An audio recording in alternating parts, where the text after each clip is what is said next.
আসসালামু আলাইকুম ওরহমতুল্লাহি বারাকাতুহু। সম্মানিত দর্শকবৃন্দ,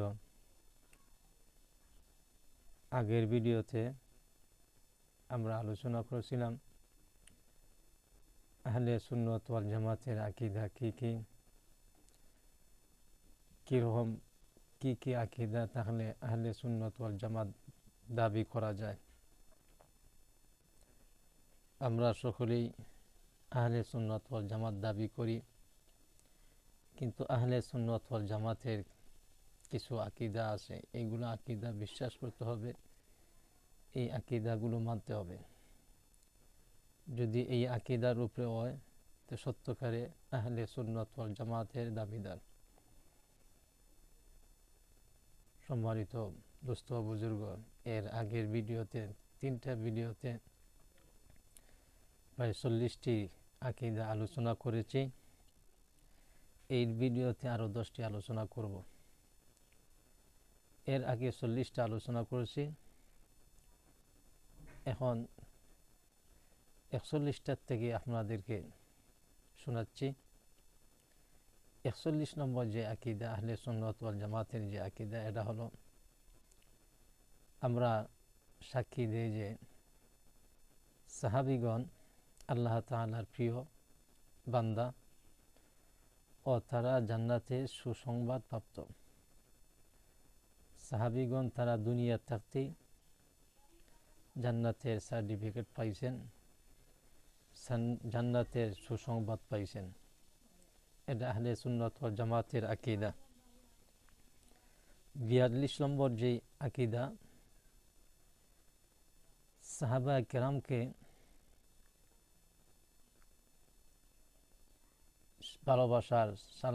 সাহাবা কেরামের ভালোবাসাকে ইমানের অঙ্গ হিসাবে মানতে হবে। সাহাবা কেরামকে ইসলামের জন্য ভালোবাসতে হবে। ইসলামের কারণে, দ্বীনের কারণে সাহাবা কেরামদেরকে ভালোবাসতে হবে, এটা ইমানের অঙ্গ। 43 নম্বর,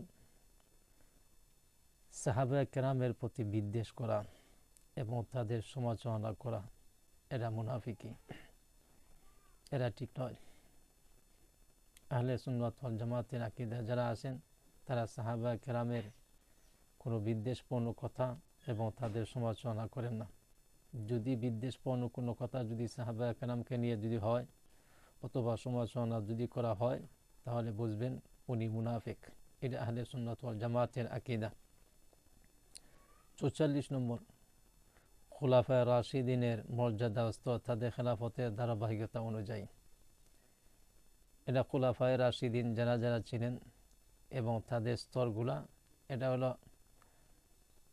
খেলাফতের ভিত্তিতে যে যেরকমভাবে খেলাফতি দায়িত্ব পালন করছেন, খেলাফতভাবে রাষ্ট্র পরিচালনা করছেন, এভাবেই তাদেরকে মর্যাদা দেওয়া হয়। এটাই আহলে সুন্নাত ওয়াল জামাতের আকীদা। 45 নম্বর, সাহাবা কেরাম যে পারস্পরিকভাবে যে সংঘর্ষে লিপ্ত হয়েছিলেন, পারস্পরিকভাবে যে যুদ্ধগুলো হয়েছিল, এই যুদ্ধগুলোর মধ্যে প্রত্যেকেই হকের উপরই ছিলেন। এটা ভুল বুঝাবুঝির কারণে হয়েছে।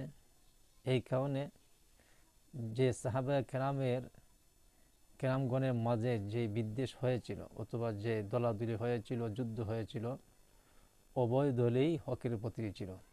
এটা আহলে সুন্নাত ওয়াল জামাতের আকীদা। 46 নম্বর, এই আকীদা হলো আল্লাহর যত ওলিগণ আছেন এরা আল্লাহ তাআলার নিকটপ্রাপ্ত বান্দা। এটা আহলে সুন্নাত ওয়াল জামাতের আকীদা। 47 নম্বর, তাদের মর্যাদা, ওলি আউলিয়াদের মর্যাদা সাহাবীগণের পরের স্তর। সাহাবী পরে ওলি আউলিয়াদের মর্যাদা। কারণ আমরা এমনও হয়ে যায় যে ওলি আউলিয়াদেরকে মর্যাদা দিতে দিয়ে সাহাবীর থেকে অনেক বড় মনে করি। সাহাবীকেও এইভাবে মর্যাদা দেওয়া হয় না যেভাবে একজন ওলি আউলিয়াকে মর্যাদা দেওয়া হয়। তবে আহলে সুন্নাত ওয়াল জামাতের আকীদা হলো সাহাবীর পরে ওলি আউলিয়াদের মর্যাদা। 48 নম্বর, সাহাবী পরে, সাহাবী থেকে নিয়ে ওলি আউলিয়াদের মধ্যে যে আশ্চর্য ঘটনা হয়েছে তাকে কেরামত বলে। এই কেরামত সত্য। সাহাবীর থেকে অথবা ওলি আউলিয়াদের কাছ থেকে যে কেরামতগুলো হয় এগুলো সত্য। 49 নম্বর যেই আকীদা, এরা হলো পূর্বসূরিগণ যারা আছেন, যেমন সাহাবায়ে আজমাইন, তাবিঈন, তবে তাবিঈন, আম্বায়ে মুস্তাহিদিন, সলফে সালিহিন, আকাবিরিন যারা আছেন তাদেরকে সম্মান করা এবং মানা, তার পাশাপাশি যে কোনো একটা মাযহাব মানা একেবারে জরুরি। এটা আহলে সুন্নাত ওয়াল জামাতের আকীদা। 50 নম্বর, এটা হলো আল্লাহ তাআলা এই দুনিয়াতে যত ফেরেশতা সৃষ্টি করেছেন সমস্ত ফেরেশতার প্রতি ঈমান আনা আবশ্যকীয়। এটা ঈমানের দায়িত্ব।